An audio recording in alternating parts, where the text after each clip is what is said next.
30대 초반 막대한 은행 대출로 시작한 사업이 한순간에 파산하고 10년간 인생은 끝도 없이 떠내려갔어요. 그동안 열정적으로 예배 참석하고 교회 봉사하며 11조와 각종 헌금을 드리고 내 입을 크게 벌리라는 설교 말씀을 붙잡았던 지금까지의 신앙생활은 물거품처럼 사라졌어요.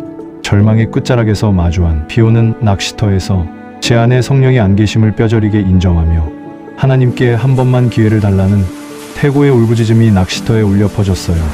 그날 이후 성경의 위인들처럼 마음을 다해 목숨을 다해 하나님을 찾으라는 말씀을 붙잡고 쉬지 않고 전심으로 하나님의 이름을 부르고 찾았더니 지금은 하나님을 만나 성령과 동행하며 놀라운 능력을 공급받고 영혼구원 사역의 열매를 맺으며 성령 내주 기도훈련 사역을 진행하고 있어요. 하나님과 동행하는 영광스러운 제자가 되고 싶다면 이 책을 권해드려요. 하나님과 동행하는 영적 습관을 몸에 배게 하는 상세한 매뉴얼. 크리스천 영성학교 신목사의 어떻게 하나님과 동행할 것인가. 전국의 온오프라인 서점에서 만나보실 수 있습니다. 이 책이 영적으로 더욱 어둡고 캄캄해지는 이 시대를 밝히는 한 줄기 횃불이 되었으면 좋겠어요. 오늘은 죄라고 쓰고 자라고 읽는다 라는 주제를 한번 생각해 보도록 하겠습니다. 성경은 모든 사람들이 죄를 지었기에 하나님의 영광에 이르지 못한다고 선언하며 의인은 없나니 한 명도 없다고 선포하고 있습니다. 또한 사람들의 마음에는 악이 가득하여 평생 미친 마음을 품고 있다가 죽는다고 말하고 있죠. 그러나 우리네 크리스천들은 이는 자신에게 해당 사항이 없는 말씀이라고 여기고 있습니다. 예수 그리스도께서 자신의 죄를 대신하여 십자가에서 돌아가신 보혈의 공로를 힘입어서 죄가 용서함을 받았기 때문이라고 말하고 있죠. 물론 틀린 말은 아닙니다. 그러나 진정으로 회개하고 용서함을 받았을지라도 다시 죄를 밥 먹듯이 짓고 있지 않은가? 그러나 사람들은 이미 회개 기도를 하였기 때문에 그러한 걱정은 믿음이 없는 불신앙의 생각이라고 말하고 있습니다. 그렇다면 회개 기도로서 자신의 죄가 말끔하게 용서함을 받았다면 이 땅에서 더 이상 죄의 대가를 지불하지 않으며 살아야 할 것이 아닙니까? 그가 찔림은 우리의 허물 때문이요 그가 상함은 우리의 죄악 때문이라. 그가 징계를 받음으로 우리는 평화를 누리고 그가 채찍에 맞음으로 우리는 나음을 받았도다. 우리는 다 양 같았어. 그릇 행하여 각기 제갈 길로 갔거늘 여호와께서는 우리 모두의 죄악을 그에게 담당시키셨도다. 이사야 53장 5절 6절 말씀입니다.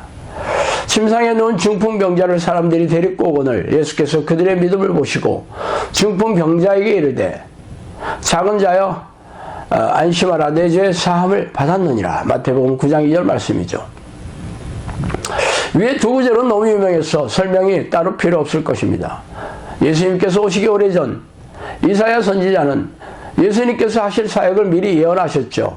그리스도께서 우리의 죄를 대신해서 고난을 당함으로 죄가 용서받게 될 것이라고 말이죠. 이사야의 예언대로 예수님께서는 십자가의 고난을 통해서 그 예언을 성취하셨습니다. 그래서 예수님은 아래의 구절에서처럼 중풍병자의 죄를 용서해 주심으로써 중풍병에서 회복되는 실제를 보여주시기도 하셨습니다. 그렇다면 여러분의 질병은 치유되었으며 삶을 고통스럽게 하는 여러 문제들이 해결되어 평안을 누리며 살고 있어야 할 것입니다. 아니라면 여전히 여러분은 죄의 문제에서 해방되지 않고 있다는 증거이죠.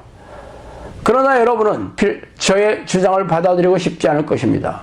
우리네 교회에서는 십자가의 보혈의 공로를 의지하는 회개 기도로서 과거의 죄와 현재의 죄 그리고 미래의 죄까지 용서받았으므로 그딴 걱정을 하는 것은 불신앙이라고 당당하게 선포하고 있습니다.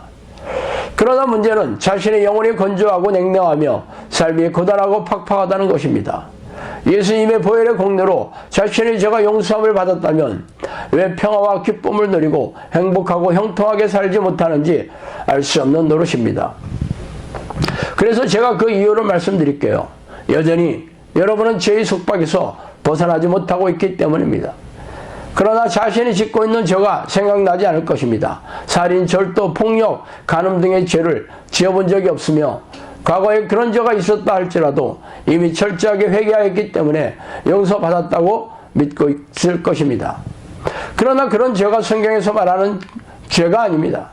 성경에서 말하는 죄는 세상에서 말하는 현행법을 어긴 죄가 아니라 하나님이 싫어하는 성품과 생각, 말과 행동을 아우르는 그러한 말이죠. 그러나 이 역시 자신은 하나님이 싫어하는 명령들을 어기지 않고 살고 있다면 저도 별 할 말이 없습니다. 그때 너희는 그 가운데서 행하며 이 세상 풍조를 따르고 공중의 권세 잡은 자를 따랐으니 곧 지금 불순종의 아들들 가운데서 역사하는 영이라. 전에는 우리도 다 그 가운데서 우리 육체의 욕심을 따라 지내며 육체와 마음에 원하는 것을 하여 다른 이들과 같이 본질상 진노의 자녀였더니. 에베소 2장 2절 3절 말씀이죠. 육신의 생각은 하나님과 원수가 되나니 이는 하나님의 법에 굴복하지 아니할 뿐 아니라 할 수도 없습니다. 로마서 8장 7절 말씀입니다. 나는 너에게 이르노니 형제에게 노하는 자마다 심판을 받게 되고 형제를 대하여 라가 하는 자는 공회에 잡혀가게 되고 미련한 놈이라고 하는 자는 지옥불에 들어가게 되리라. 나는 너에게 이르노니 음욕을 품고 여자를 보는 자마다 마음에 이미 간음하였느니라. 마태복음 5장 21절 22절 28절 말씀입니다. 위에 구절에서 보면 성경에서는 마음으로 품은 육체의 생각조차 죄라고 말하고 있죠. 아담의 범죄 이후에 사람들의 마음은 죄로 인해 타락하여 변질이 되었습니다. 그래서 사람들은 하나님을 경외하고 사모하는 마음이 아니라 자기를 사랑하고 육체의 생각을 선호하고 추구하는 생각으로 변질되었습니다. 이는 하나님을 모르는 세상 사람들의 얘기가 아닙니다. 대부분의 우리네 교인들이 교회에 온 목적도 세상에서 잘되고 부유하게 되며 각종 삶의 문제가 해결되고 형통하기 위해 예배의식에 참석하고 각종 희생적인 신앙행위를 하고 있는 것이죠.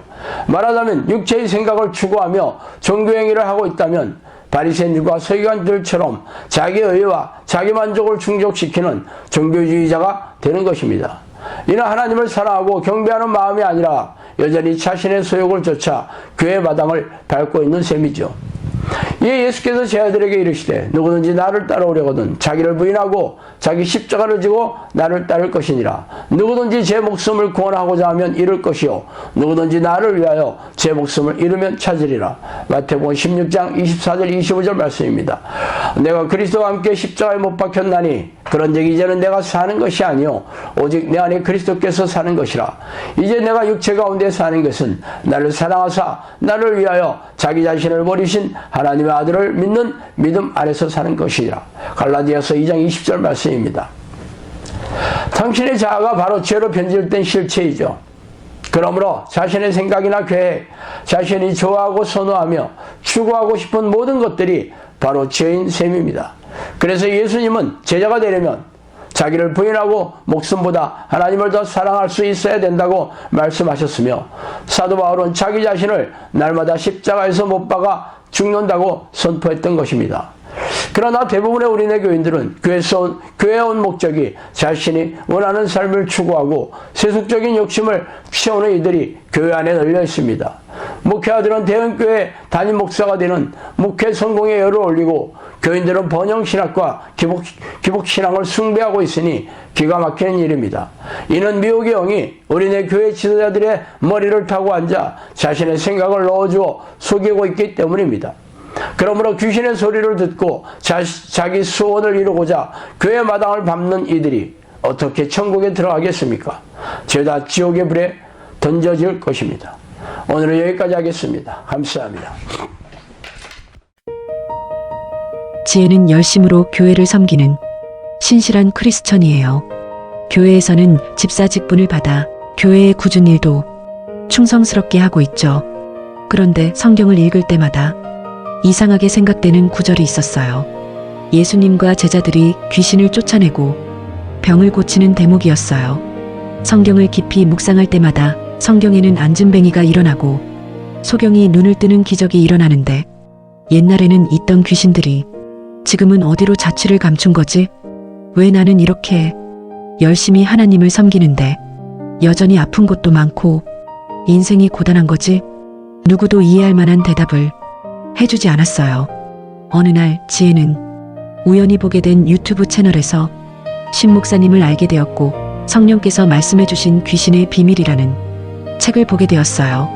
지금 시대에도 귀신이 다 없어진 것이 아니라 어느 때보다도 극렬히 활동하고 있고 자신이 하나님의 뜻대로 기도하지 않으니 영적 전쟁을 모르고 싸우지 않고 있어서 귀신의 포로로 살고 있다는 사실을 알게 되었어요. 지혜는 이제 지식에 그치지 않고 하나님의 뜻대로 기도하여 이기는 자가 천국을 소유할 수 있다는 성경 말씀을 붙들고 승리할 것입니다. 이기는 자가 되기 위한 필독서, 성령께서 말씀하신 귀신의 비밀.